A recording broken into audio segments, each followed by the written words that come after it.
Hallelujah. वचन में जाने से पहले हम प्रार्थना करेंगे। परमेश्वर यीशु, हम आज के दिन को तेरे हाथ में देते हैं प्रभु। हम मांगते हैं तेरी उपस्थिति यहाँ पर जोरों से आने दे प्रभु। हर एक को छू ले, हर एक के जीवन को बदल परमेश्वर। उनके जीवन में जो भी सही नहीं है उसे निकाल दे प्रभु। उन्हें पवित्रताई में चलने के लिए मदद कर प्रभु। उनके चरित्र को बदल प्रभु। वचन के द्वारा परमेश्वर उन्हें प्रकटीकरण से भर प्रभु, और उस प्रकटीकरण के द्वारा उन्हें सही मार्ग पर चलने के लिए मदद कर प्रभु। परमेश्वर, बहुत सारे लोग हैं जो भटके हुए हैं, उन्हें तू सही रास्ते पर लेकर आ प्रभु। और जब भी ये वचन सुनेंगे परमेश्वर, इस वचन के द्वारा तो उनसे बात कर। शैतान इस वचन को चुरा ना पाए, और परमेश्वर ये सिर्फ वचन को सुनने वाले नहीं पर वचन पर चलने वाले लोग बने प्रभु। यीशु के नाम से मैं प्रार्थना करती हूँ, आमेन आमेन आमेन। ओके, आज का जो वचन है आज का जो वचन है वो हम 3 हफ्तों से हम देख रहे हैं कि पवित्र आत्मा के विषय में मैं सिखा रही थी। सब लोग इधर देखने वाले हैं, अब सब इधर देखने वाले हैं। मुझे वहाँ पे कोई नहीं चाहिए, मोबाइल में नहीं चाहिए। जब मैं बोलूँगी तब आप देख सकते हो, ठीक है। आज का जो वचन है, हम किसके बारे में सीख रहे थे? हम पवित्र आत्मा के विषय में सीख रहे थे। और पवित्र आत्मा के हमने 3 वरदान अभी तक देखे थे, राइट है। Word of knowledge, word of wisdom, और आज जो हम वरदान सीखने वाले हैं वो तीसरा वरदान है, जिसे कहते हैं भली बुरी आत्माओं को पहचानने का वरदान। तीसरा वरदान कौन सा है? भली बुरी आत्माओं को पहचानने का वरदान। डिसर्निंग ऑफ, इंग्लिश में है डिसर्निंग ऑफ स्पिरिट्स, हिंदी में है भली बुरी आत्माओं को पहचानने का वरदान, और तीसरा है आत्म्यातील फरक ओळखण्याचे वरदान, ठीक है। मराठी में आत्म्यातील फरक ओळखण्याचे वरदान, ठीक है। अब ये जो चीज़ है, हम भली बुरी आत्माओं को पहचानने का वरदान क्या है वो समझेंगे। देखो, आत्मा के क्षेत्र में 2 राज्य होते हैं, एक तो शैतान का राज्य और एक परमेश्वर का राज्य। जब हम आत्मा में देखना शुरू करते हैं, आत्मा में देखना मतलब क्या? हमारे आंखें, सपोजिंग हमने आंखें बंद की है, अब हमें कुछ दिखता नहीं है, बट फिर भी कई बार हम कुछ देख सकते हैं। वो क्या होता है? वो हम आत्मा में देख रहे हैं। अगर मैंने आंखें बंद की है तो मेरी शारीरिक आंखें बंद है, मुझे यहाँ का कुछ दिखता नहीं है, पर आत्मा में मेरी आंखें, आत्मिक आंखें खुली है।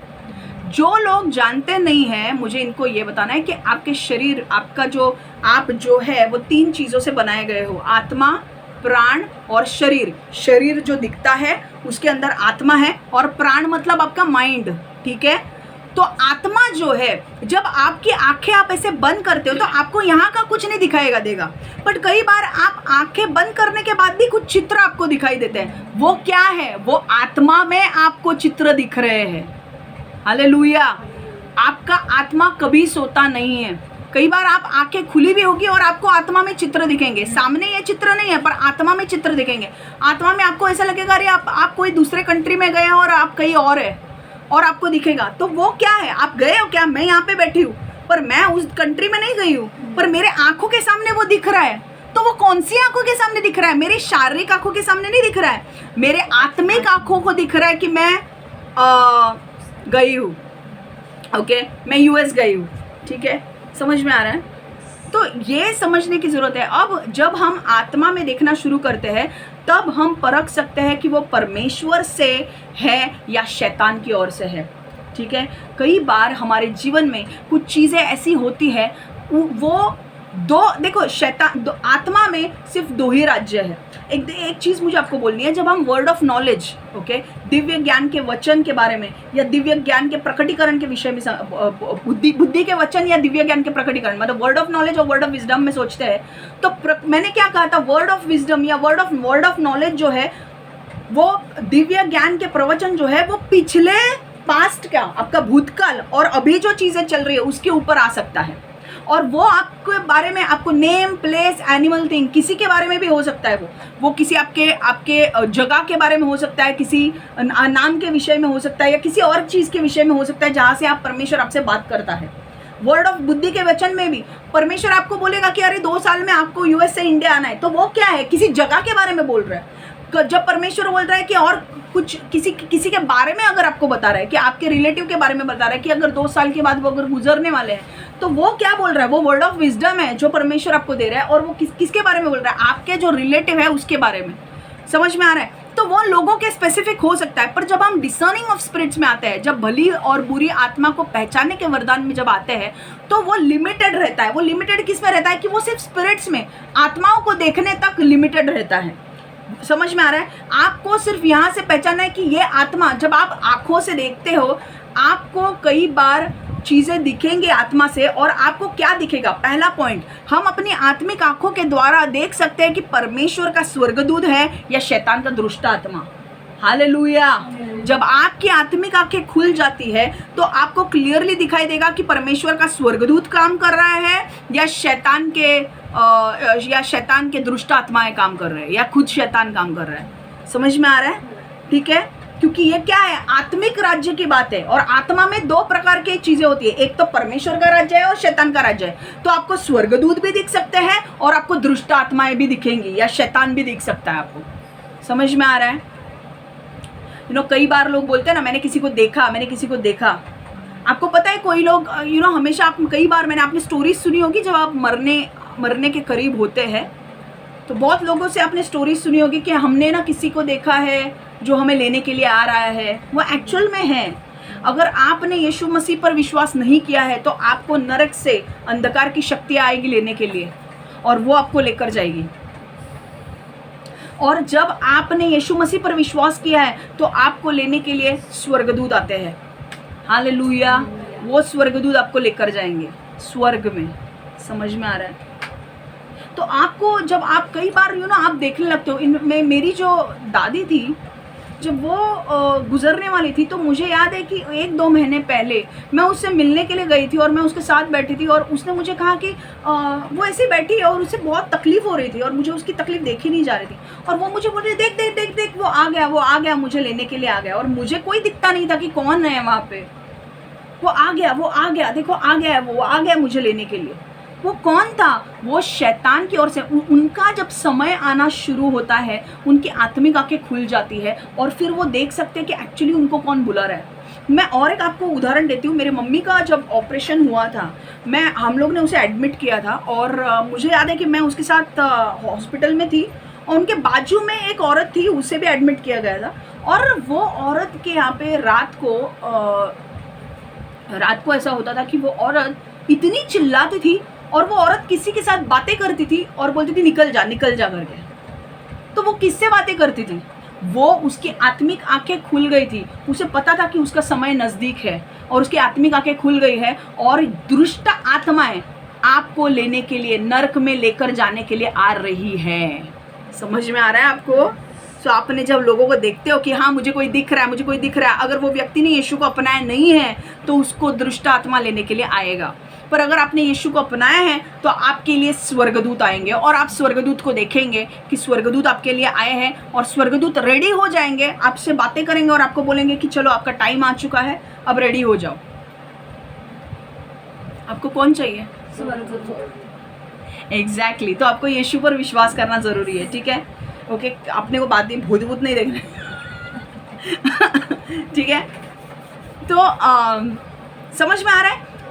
अब काफ़ी नॉलेज मिल रहा है आपको। लोग बोलते हैं ना, मैंने किसी को देखा, कई बार लोग बोलते हैं कि यहाँ से कोई आत्मा गुजरती है, गाड़ी जा रही है, वहाँ पे आत्मा है, या एक्चुअली में होता है। वो आपके शारीरिक आंखों से आप नहीं देख सकते, पर आत्मिक आंखों से वहाँ पर कौन सा आत्मा, लोग जब मर जाते हैं, कई लोग जब मर जाते हैं उनके आत्मा भटकते हैं, तो एक्चुअल में वो भटकते हैं। और अगर जिनके आत्मिक आंखें खुली है वो देख सकते हैं कि कौन सा आत्मा क्या कर रहा है। समझ में आ रहा है? कुछ ऐसे आत्माएं होती है, मैंने सुना था, ये आवाज़ किसका आ रहा है? बंद करो। मैंने ऐसा सुना था कि एक आदमी का एक्सीडेंट हुआ था और एक्सीडेंट से वो मर गया, और अब वो वही जगह पे है और वो दूसरों का एक्सीडेंट करा रहा है, उसका आत्मा। अब मुझे कितना रियलिटी है मुझे नहीं पता, पर ऐसा होता है, मैंने सुना है। वो लोग वैसा करते हैं क्योंकि वो किसके अंडर है? वो शैतान के अंडर है। अब समझ में आ गया? क्योंकि उन्होंने यीशु मसीह पर विश्वास नहीं किया, उनको शैतान उनके आत्मा के ऊपर कब्जा लेता है और फिर उनको दुष्ट बनाता है गलत काम करने के लिए। समझ में आ रहा है? तो ये सारी चीजें जब आप देखते हो गांव में जाने के बाद, यहाँ पे ऐसी आवाजें आ रही है, वैसा हो रहा है, वैसा, ये क्या है? एक्चुअल रियलिटी है। समझ में आ रहा है? तो पहला पॉइंट समझ में आना है। पहला पॉइंट ये है कि हम अपनी आत्मिक आंखों के द्वारा देख सकते हैं कि वो परमेश्वर का स्वर्गदूत है या शैतान का दुष्ट आत्मा। दूसरा पॉइंट है कि हमारे जीवन में अगर कोई कर रहा है तो स्वर्गदूत कर रहा है या दुष्ट आत्मा कर रहा है, हम देख सकते हैं। अगर हमारी आत्मिक आंखें खुल गई तो, और अगर आपकी आत्मिक आपको ये वरदान मिल गया, भली बुरी आत्माओं को पहचानने का वरदान अगर आपको मिल गया, आपकी आत्मिक आंखें खुल जाएगी, आप क्लियरली देख पाओगे आपके सामने कौन है। यहाँ पर भी कुछ लोग होंगे पर मुझे नहीं दिख रहे, पर अगर मेरी आत्मिक आंखें खुल गई तो मुझे दिखेंगे कि अरे यहाँ पर भी लोग हैं। समझ में आ रहा है? दूसरा, हमें ये परख सकते हैं कि जो कुछ हमारे जीवन में हो रहा है वो शैतान की ओर से है या परमेश्वर की ओर से। हालेलुया। कई बार हमको लगता है सारे बुरे काम जो हमारे जीवन में हो रहा है वो परमेश्वर ही कर रहा है, नहीं, शैतान कर रहा है। जरूरी नहीं है, जरूरी नहीं है। कई बार बुरे काम आपके जीवन में होते हैं, उसके लिए परमेश्वर के स्वर्गदूत भी कर रहे होंगे। वो क्यों? आपका विश्वास परखने के लिए। जरूरी नहीं है। शैतान बोलेगा मैं कुछ नहीं कर रहा हूँ, मैं पीछे बैठा हूँ। दुष्ट आत्मा बोलेगा मैं भी पीछे बैठा हूँ। स्वर्गदूत कर रहे हैं, क्यों? परखना है उनको। परमेश्वर बोल रहा है इनको परखना है, परखना है तो विश्वास में परखना है, तो स्वर्गदूत जाके वो काम करेंगे। आपको लगेगा आप बोलेंगे यीशु के नाम से निकल, यीशु के नाम से निकल। अरे कोई नहीं निकलेगा यीशु के नाम से, क्योंकि वो नहीं कर रहे हैं, वो परमेश्वर ने अलाउ किया है वो होने के लिए, तो वो होगा ही। आपको आपके सिचुएशन में कौन काम कर रहा है, स्वर्गदूत काम कर रहे हैं या दुष्ट आत्मा काम कर रहा है, आपको दिखाई देंगे। और जरूरी नहीं है कि सारे बुरे काम हो रहे हैं मतलब दुष्ट आत्मा कर रहा है, स्वर्गदूत भी कर सकता है। समझ में आ रहा है? आगे हम इसका उदाहरण देखेंगे।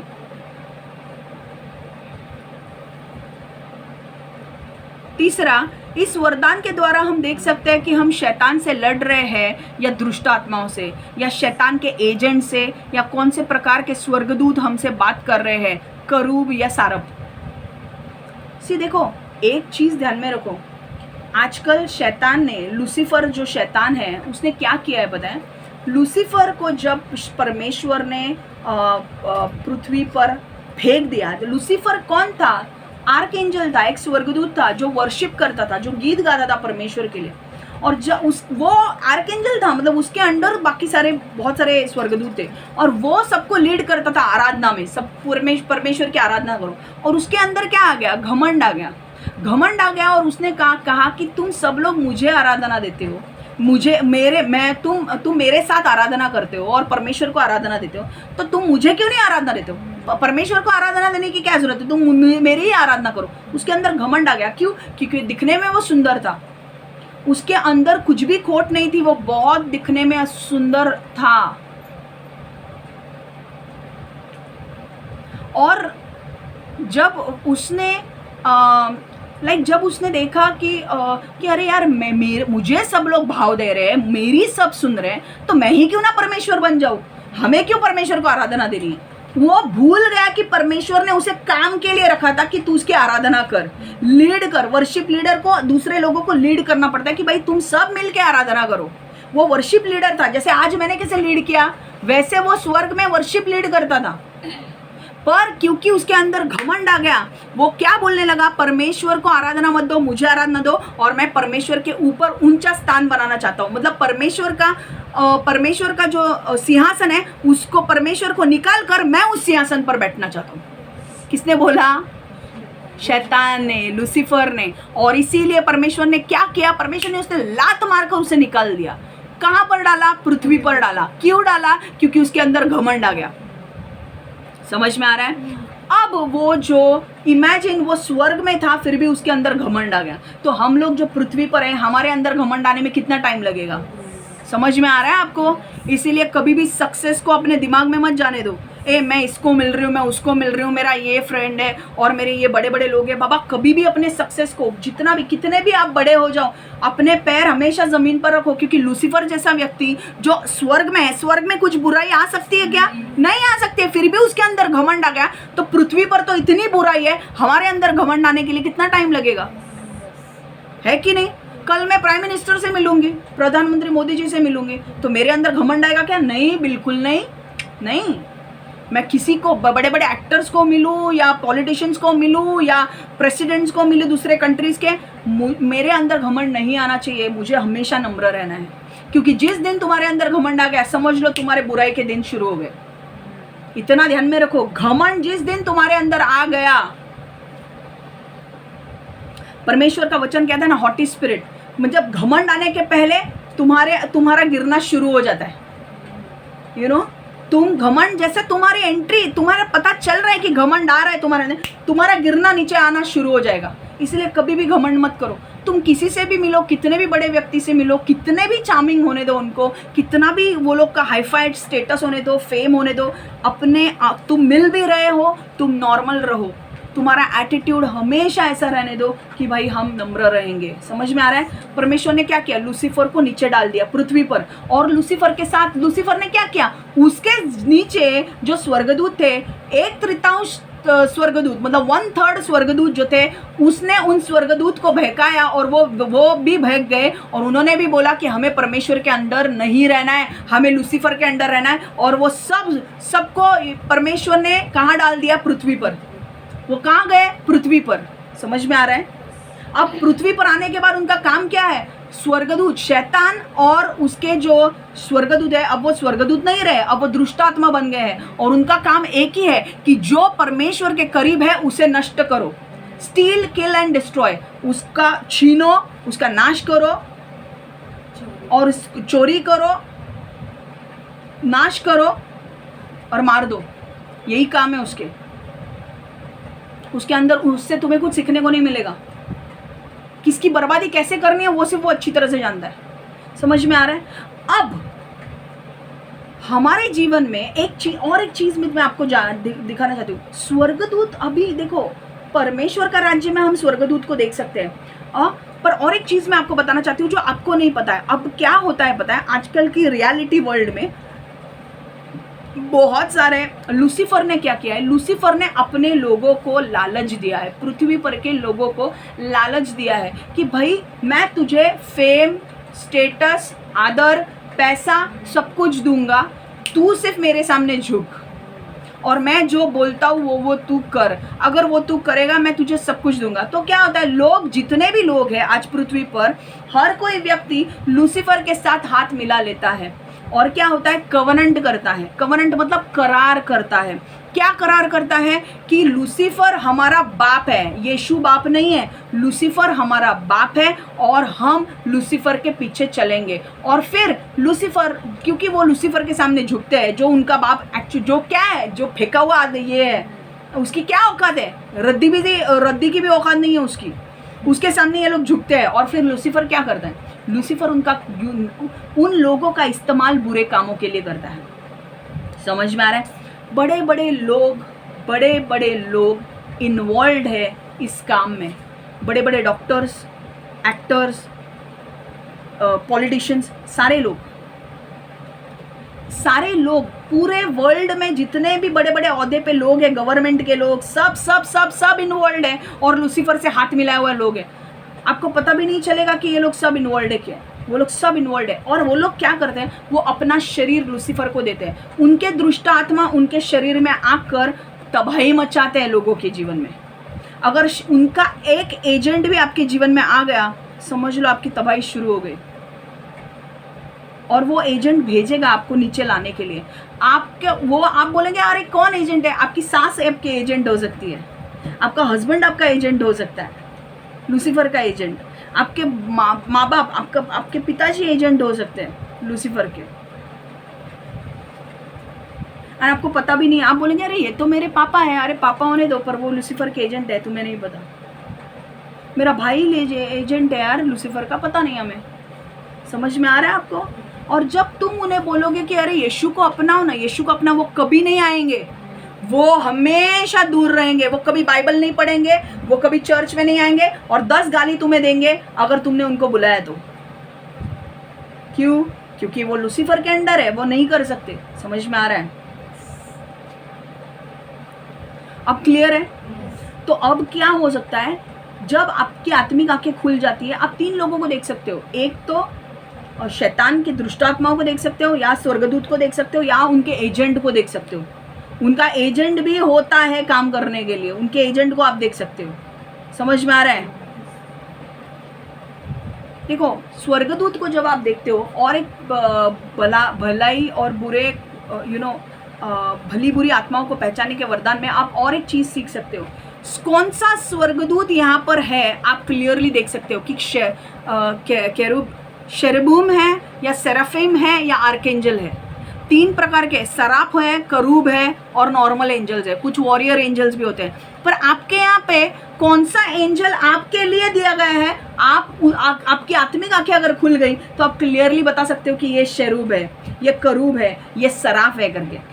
हालेलुया। एंजल्स में भी फर्क है। गैब्रियल का काम क्या है?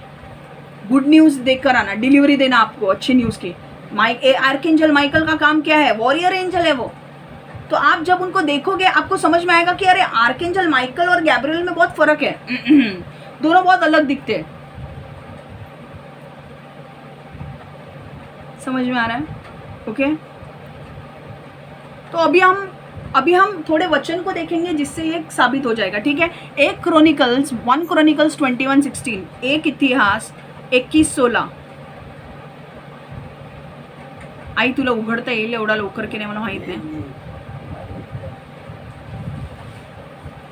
David looked up and saw the angel of the Lord standing between heaven and earth with a drawn sword in his hand, extended over Jerusalem. Then David and the elders, clothed in sackcloth, fell face down. एक इतिहास 21:16. दाविदाने वर पाहिले तेव्हा त्याला परमेश्वराचे दूत आकाशात उभा असलेला दिसला. त्याने आपली तलवार यरुशलेम नगरावर उपसलेली होती. दावीद आणि पुढारांनी नम्रपणे वाकून अभिवादन केले. या सर्वांना दुखवट्याच्या वेळी घालत तसे शोक प्रदर्शित करणारे कपडे घातलेले होते. लास्ट हिंदी में पढ़ रही हूँ, अब सब इधर ध्यान देंगे. दाऊद ने नजर उठाई और यहोवा के दूत को आकाश में देखा. कळला? स्वर्गदूत ने यरूशलेम पर अपनी तलवार खींच रखी थी. क्या कर रहा था? दाऊद के आंखें जब खुल गई तो उसने देखा एक स्वर्गदूत है और उसने अपनी तलवार निकाली थी.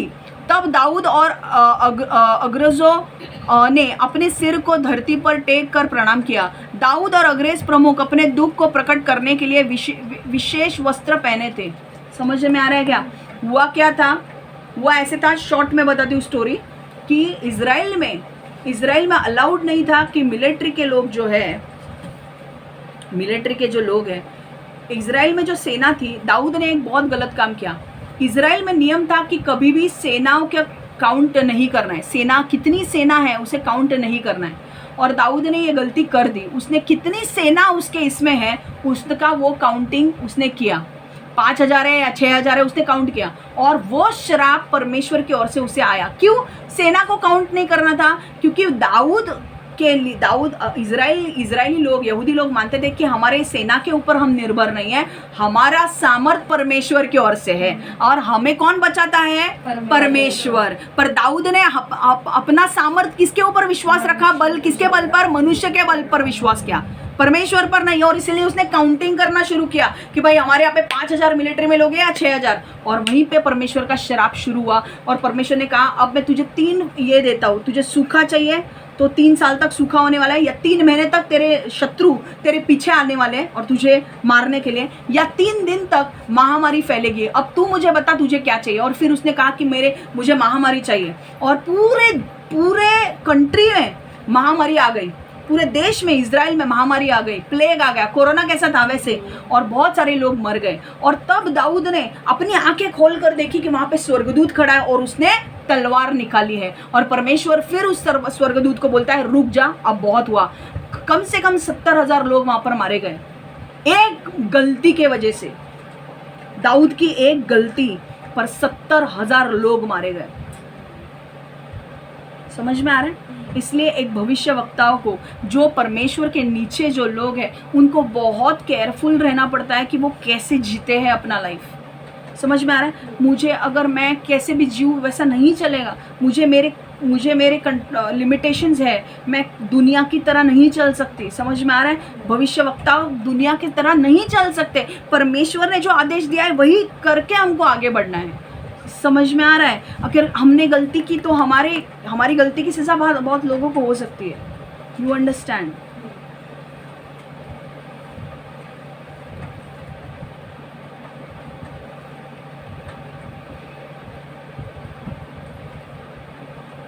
यहाँ से हमें सीखना क्या है कि दाऊद ने अपने आंखों से देखा तो उसने स्वर्गदूत को देखा. वो तबाही शैतान नहीं, परमेश्वर का स्वर्गदूत कर रहा था.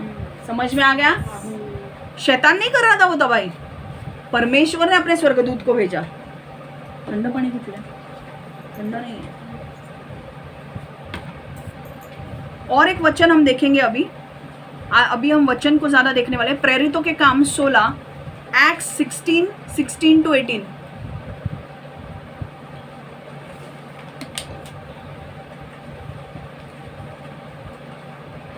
Acts 16 to 18. Once when we were going to the place of Acts 16 to 18. प्रेरितों के काम, प्रेषितांचे कृत्य 16 ते 18।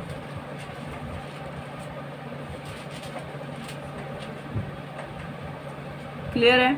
Once when we were going to the place of prayer, we were met by a female slave who had a spirit by which she predicted the future.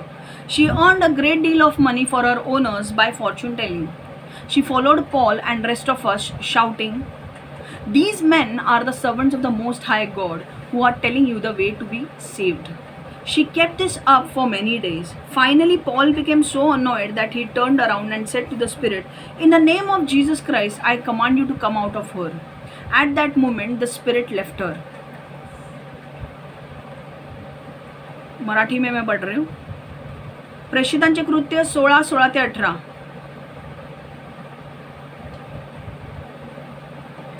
एकदा आम्ही प्रार्थनेला जात असताना एक दासी काम करणारी मुलगी आम्हाला भेटली।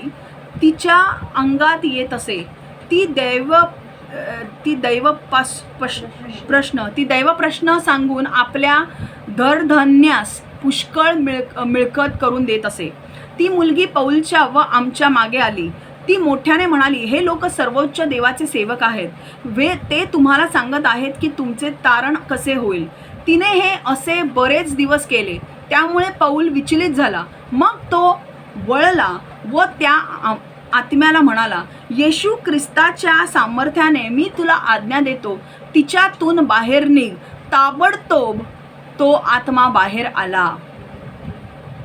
हिंदी में पढ़ रही हूँ अभी, मैं जानबूझ के मराठी हिंदी में पढ़ रही हूँ क्योंकि कुछ लोग मराठी समझते हैं, ठीक है।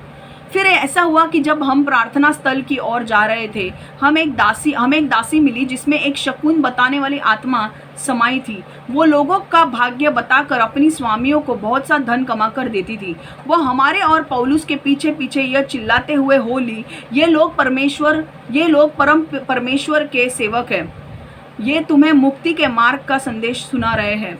वह बहुत दिनों तक ऐसा ही करती रही, सो पौलुस परेशान हो उठा। उसने मुड़कर उस आत्मा से कहा, "मैं यीशु मसीह के नाम पर तुझे आज्ञा देता हूँ, इस लड़की में से बाहर निकल आए।" सो वो उसमें से तात्काल बाहर निकल गई। हालेलुया। अब हो क्या रहा था, देखो, कोणाला जायचं आहे का बाहेर? अब हो क्या रहा था, ते बंद करून खाली बसते तरी चालेल, ती खुर्ची बंद करून टाका। हां, आणि रोशनी तुम्ही इकडे या, तिकडे आईला बसू दे, ते बंद करून टाका। अब हुआ क्या, देखो, अब हुआ ऐसे कि एक पौलुस अपना मिनिस्ट्री का काम करने जा रहा था। पौलुस क्या करता था, पौलुस फटाफट सेटल हो जाओ, खाली बस ताई। पौलुस क्या कर रहा था, अपने मिनिस्ट्री के काम करने के लिए जा रहा था। क्या कर रहा था, वो अलग अलग देश में जाकर यीशु का प्रचार कर रहा था। अब वहाँ पे एक देश में वो गया, एक जगह पे वो गया, वहाँ पर वो प्रार्थना स्थल पर जा रहा था। वहाँ पर एक दासी थी, वो पीछे से चिल्ला कर बता रही थी कि ये जो है, वो पीछे से चिल्लाते हुए बोल रही थी, ये लोग परम परमेश्वर के सेवक है, ये तुम्हें मुक्ति का मार्ग का संदेश सुना रहे हैं, ठीक है। और उस दासी का जो मालिक था, उस दासी के अंदर आत्मा था और वो आगे होने वाली चीज़ों के बारे में बता रहा था। और वो दासी का जो मालिक था, वो क्या करता था, वो उसको लेकर जाता था जहाँ तहाँ लोगों को ये अपना आगे वह होने वाली उनकी ज़िंदगी बताती, एस्ट्रोलॉजी कैसे होते हैं आगे का वो बता देती, और वो पैसा कमाता था। अब ये पौलुस जैसे आया, ये पौलुस के पीछे पीछे जा रही है, कितने दिन हो गए पौलुस के पीछे जा रही है, और वो क्या बोल रही है, वो बोल रही है, ये लोग परम परमेश्वर के सेवक है, ये तुम्हें मुक्ति के मार्ग का संदेश दे रहे हैं। अब थोड़े दिनों के बाद पौलुस भड़क गया। पौलुस उसने पीछे मुड़ा और उसने दासी के आंखों में देखा और बोला, यीशु के नाम से निकल जा। हालेलुया। अब जब उसको बोला, वो लड़की के अंदर से वो आत्मा चला गया। समझ में आ रहा है? और फिर वो नॉर्मल हो गई। पर ये क्यों कर रही थी वो और वो लड़की इसलिए कर रही थी ताकि सारे लोगों का ध्यान पौलुस की बातों पर ना जाए, उसकी बातों पर जाए कि वो सच बोल रही है, कि ये तुम्हें छुटकारे का संदेश बता रहा है। मतलब लोग क्या बोलेंगे, पौलुस जब छुटकारे का संदेश देगा तो लोग उसका नहीं सुनेंगे, ये एक्चुअल औरत का सुनेंगे, क्योंकि इसने बताया कि ये छुटकारा का संदेश दे। मतलब ये लोग यीशु को नहीं देखेंगे जिसके बारे में पौलुस बता रहा है, पर ये लड़की की ओर देखेंगे। समझ में आ रहा है? तो लोग क्या करेंगे, अरे ये लड़की ने हमको बोला ना, इसके पैर पड़ते हैं, यीशु के नहीं। और इसीलिए पौलुस भड़क गया और पौलुस को पता चल गया और पौलुस की आत्मिक आंखें खुली थी, वो उसके अंदर का देख सकता था और इसलिए उसने क्या कहा, यीशु के नाम से निकल जा। तो समझ में आ रहा है आपको? कभी ये होता है जब आपको भले और बुरे आत्माओं का पहचानने का वरदान जब आपको मिलता है, तब ये होता है। समझ में आ रहा है? अगर आपके पास ये नहीं है, उसके अंदर आत्मा भी होगा तो भी आपको दिखेगा नहीं, अरे वो क्या कर रहे हैं वो भी आपको समझेगा नहीं एक्चुअल में, क्योंकि आपके पास वो है नहीं।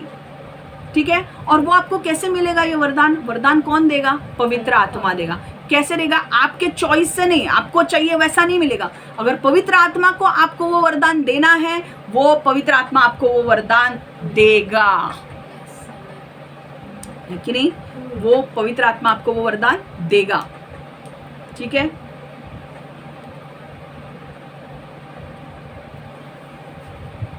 ठीक है, तो हमने दो देखा चीजें। पौलुस ने उस आत्मा को देखा और उसे बाहर निकाला। कई बार क्या होगा आपके अंदर, अगर आप किसी व्यक्ति के साथ बात करो, उसके अंदर का स्पिरिट आपसे बात कर रहा है, वो बात ही नहीं करता है और आपको पता भी नहीं चलता है कि आप उसके स्पिरिट से बात कर रहे हो, उसके अंदर के आत्मा से बात कर रहे हो, क्योंकि आपके पास वो देखने का आत्मा वरदान नहीं है। अगर आप देख सकते हो तो आप उसके अंदर के आत्मा को देखोगे कि इसके अंदर के आत्मा क्या बात कर रहा है, आप उसको देखोगे और फिर आप उसको निकाल पाओगे। पर अगर आप पहचान ही नहीं पाते हो कि उसके अंदर का आत्मा आपसे बात कर रहा है, कई बार आपको पता है लोग आपको अलग तरीके से बोल के जाते हैं। कई बार आपने लोगों को मिला होगा, कुछ लोग आपको निराश करके जाते हैं, दुखी करके जाते हैं, आपको कुछ भी बोल के जाते हैं। आप बोलते हैं ये आदमी ऐसा बात नहीं करता है, आज कैसे उसने बात की पता नहीं। वो एक्चुअल वो आदमी नहीं बात कर रहा था, उसके अंदर के स्पिरिट्स आपसे बात कर रहे थे।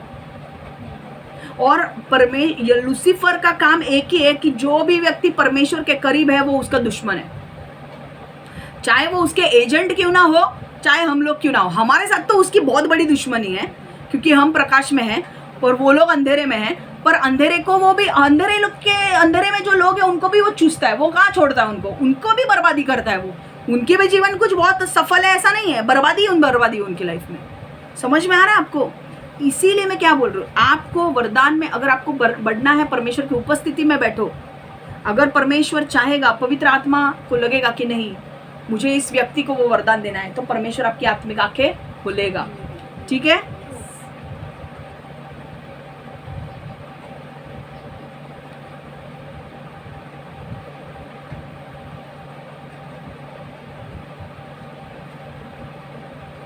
ओके, अब और एक वचन हम देखेंगे और मेरा वचन यहाँ पे समाप्त हो रहा है। मरकुस 8:30 से 33, mark 8:30-33।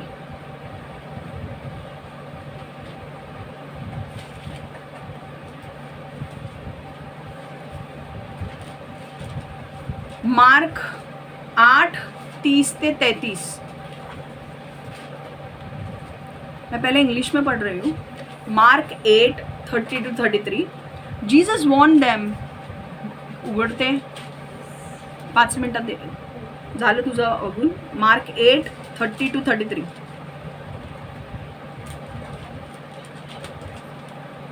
Jesus warned them not to tell anyone about him. Jesus predicts his death. He then began to teach them that the Son of Man must suffer many things and be rejected by the elders, the chief priests, and the teachers of the law, and that he must be killed and after 3 days rise again. He spoke plainly about this, and Peter took him aside and began to rebuke him. But when Jesus turned and looked at his disciples, he rebuked Peter. "Get behind me, Satan," he said. "You do not have in mind the concerns of God, but merely human concerns."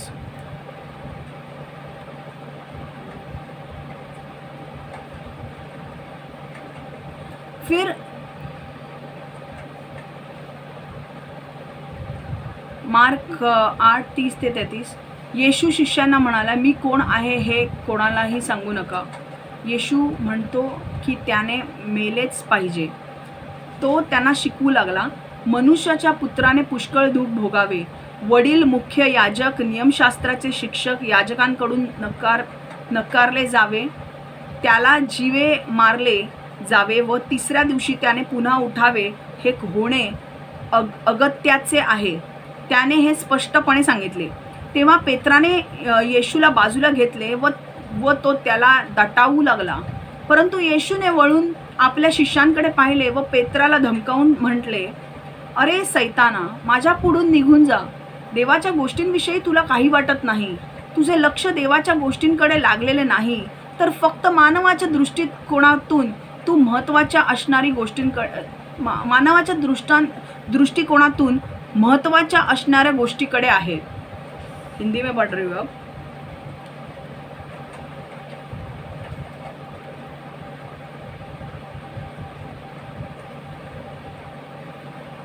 फिर उसने उन्हें चेतावनी दी कि वे उसके बारे में यह किसी से ना कहे, और उसने उन्हें समझाना शुरू किया, मनुष्य के पुत्र को बहुत सी यातनाएं उठानी होगी और बुजुर्ग, प्रमुख याजक तथा धर्मशास्त्रियों द्वारा वह नकारा जाएगा और निश्चय ही वह मार दिया जाएगा और फिर तीसरे दिन वह मरे हुओं में से जी उठेगा.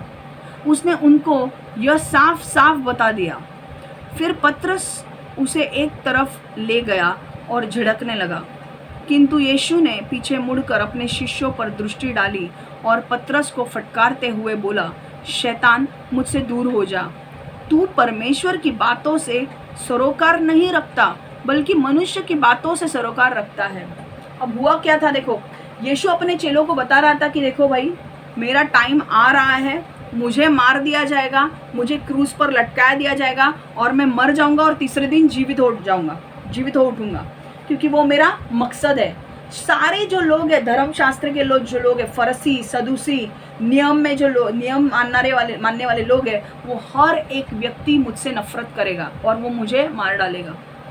पतरस ने यीशु को साइड में लिया और बताने लगा कि यीशु, तुझे ये सब करने की जरूरत नहीं है, हमारी मिनिस्ट्री बहुत अच्छी चल रही है, तुझे यही काम चालू रख. और यीशु ने उसे डांटा. यीशु ने उसकी तरफ देखा, यीशु ने पतरस को देखा और उसने कहा, शैतान, दूर हो जा, पीछे हो जा.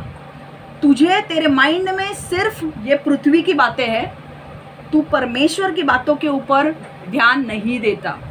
ठीक है, देखो पतरस को क्या बोला उसने.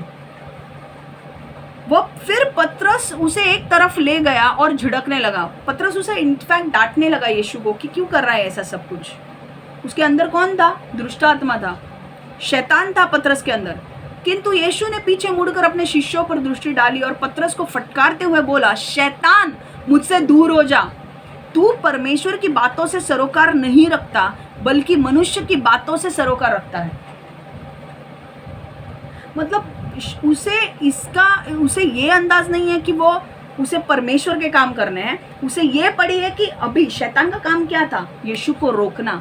और वो किसके द्वारा आ रहा था? पतरस के द्वारा. क्यों? क्योंकि उसे पता था कि मैं किसी और के द्वारा आऊँगा तो होता नहीं है, चलेगा नहीं, मुझे किसी करीबी व्यक्ति के द्वारा शैतान को आना पड़ेगा.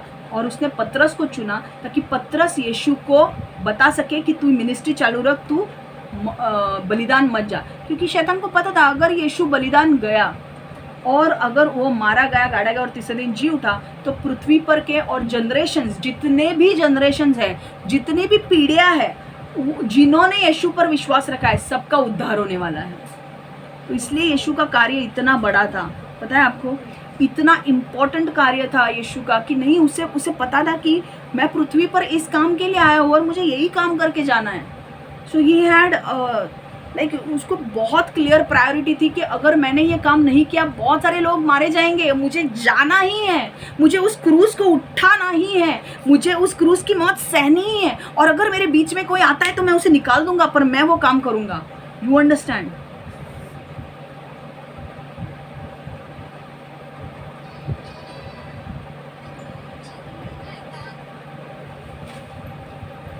तो यहाँ से हमें सीखना क्या है?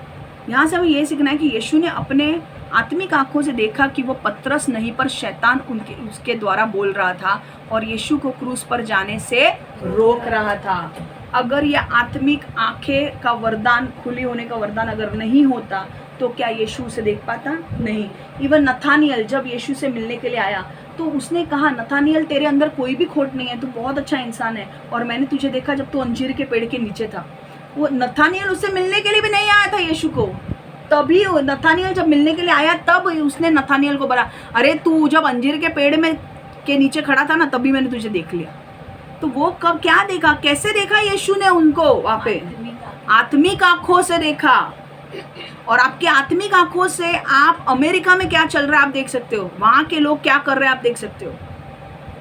अमेरिका हो या कोई भी देश हो, आपकी आत्मिक आंखें अगर खुली है, अगर आप देख रहे हो स्वर्गदूत आ रहे हैं, स्वर्ग से स्वर्गदूत नीचे उतर रहे हैं, आप उनको देख सकते हो। अगर दुष्ट आत्मा आ रहा है आप उनको देख सकते हो। कई बार ऐसा होता है कि एक्सीडेंट होने वाला होता है और स्वर्गदूत उस एक्सीडेंट को रोकते हैं, पर सिर्फ वही लोग देख सकते हैं उस एक्सीडेंट को रोकते हुए जो लोगों ने आत्मिक आंखें खुली है। कई बार एक्सीडेंट होने वाला है, मेरा भी एक्सीडेंट एक बार होने वाला था और वो गाड़ी रुक गई, एक्सीडेंट नहीं हुआ, स्वर्गदूतों ने मुझे बचाया। पर जिन लोगों की आत्मिक आंखें खुली थी उन्होंने वो देख सकते हैं कि हाँ यहाँ पर स्वर्गदूत आए और स्वर्गदूत ने रोक दिया। समझ में आ रहा है आपको? तो हमेशा ये बात ध्यान में रखो कि ये तीसरा जो वरदान है ये बहुत इंपॉर्टेंट वरदान है। अगर ये वरदान मिल गया, कई बार ऐसा होता है कि जब ये वरदान आपको मिल जाता है तो अगर आपके सामने कोई व्यक्ति है और उस व्यक्ति के यहाँ पे मैंने एक आदमी का देखा था, वो आदमी था, उसकी आत्मिक आंखें खुली थी और उसने कहा कि वो एक्चुअली पास्टर था, पर पास्टर ने शैतान के साथ कवरेंट किया था और इसलिए उसकी आत्मिक आंखें खुली थी। और वो लोगों के सामने उसके सामने एक औरत आई और उसके औरत का जो नेक था वो बैंड था। समझ में नहीं आ रहा था कि वो क्यों बैंड है। वो आदमी ने बोला कि तेरे नेक के उधर ना दुष्ट आत्मा बैठा है और इसीलिए ये नेक तेरा टेढ़ा हो गया है। जब उसने उस दुष्ट आत्मा को देख के निकाल दिया तो उसका नेक ठीक हो गया, उसकी गर्दन ठीक हो गई। समझ में आ रहा है? तो कौन से दुष्ट आत्माएं कभी आपके पैरों में होते हैं, कभी हाथों में होते हैं, कभी चेहरे पे होते हैं, पर जब उनको निकाल दिया जाता है, अगर आप आत्मिक रूप से देखते हो कि उनके आंखों से आप देखते हो कि भाई ये ऐसा है, आप उनको निकाल सकते हो और फिर उनकी चीज़ें चंगी हो सकती है। हालेलुया। तो अगर आपको पीरियड्स नहीं आ रहे हैं तो टेंशन मत लो, आपको पीरियड्स आ जाएंगे जब वो स्पिरिट निकाल दिया जाएगा। समझ में आ रहा है? यहाँ ही पे मेरा वचन समाप्त हो रहा है। मैं सबके लिए प्रार्थना करना चाहती हूँ। परमेश्वर यीशु, मैं मांगती हूँ प्रभु हर एक को ब्लेस कर, आशीर्वादित कर। जो भी आज हमने वरदान के विषय में सीखा है प्रभु, इस वरदान के विषय में जो भी हमने सीखा है वो हम हमारे जीवन में लागू करें, हम हमारे जीवन में समझे इसका महत्व क्या है। और पवित्र आत्मा, हम मांगते हैं प्रभु कि इस प्रकटीकरण के द्वारा हमें और समझ दे प्रभु कि हमारे जीवन में शैतान काम कर रहा है या स्वर्गदूत। प्रभु परमेश्वर, मैं मांगती हूँ प्रभु कि तू जितने लोगों को दे सकता है उनकी आत्मिक आंखें खोल दे प्रभु, ताकि वो क्लियरली देख सके कि कौन उनसे लड़ाई कर रहा है। प्रभु मैं प्रार्थना करती हूँ कि परमेश्वर हमें मदद कर, हमें हमेशा तेरे वचन पर चलने के लिए मदद कर। अगर हमने कोई भी पाप किया है तो हमें क्षमा कर प्रभु, हमने अगर कोई भी गलती की है तो हमें क्षमा कर प्रभु। और परमेश्वर, हमें गलत मार्गों से, गलत चीज़ों से बचा और हमें हमेशा हमें जो करना है वो हमें सही तरीके से करने के लिए मदद कर प्रभु। यीशु के नाम से हम प्रार्थना करते हैं, आमेन आमेन आमेन। शैतान इस वचन को चुरा ना पाए और जो भी इस वचन को सुन रहे हैं परमेश्वर हर एक को ब्लेस कर, आशीर्वादित कर, उनके जीवन में चंगाई, छुटकारे, चमत्कार होने दे और उनके जीवन से सारे श्रापों को तोड़ दे प्रभु। उनके जीवन को सफल कर प्रभु, उनके जीवन को राइट मार्ग पर लेकर आ प्रभु, और उनके जीवन से सब कुछ जो चीज़ें सही नहीं है उन्हें निकाल दे प्रभु। यीशु के नाम से मैं प्रार्थना करती हूँ, आमेन आमेन आमेन।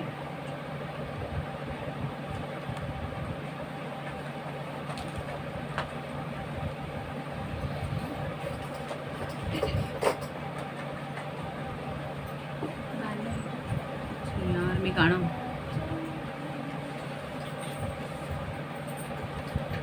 और बेस्ट टेक केयर।